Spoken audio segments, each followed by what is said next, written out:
தாவேகா தலைவர் விஜய்க்கு ஒதுக்கப்பட்ட கட்சி சின்னம் என்ன தெரியுமா?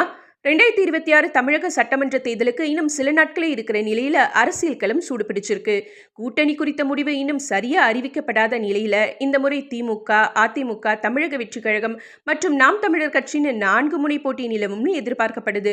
இதுல தாவேகா தவிர மற்றும் 3 பிரதான கட்சிகளோட சின்னம் என்னன்னு ஆல்ரெடி எல்லோருக்கும் தெரியும். ஆனா முதல் முறையா தேர்தலை சந்திக்க போற தமிழக வெற்றி கழகத்தோட சின்னத்தை பத்தி தான் இப்ப டாக்கே.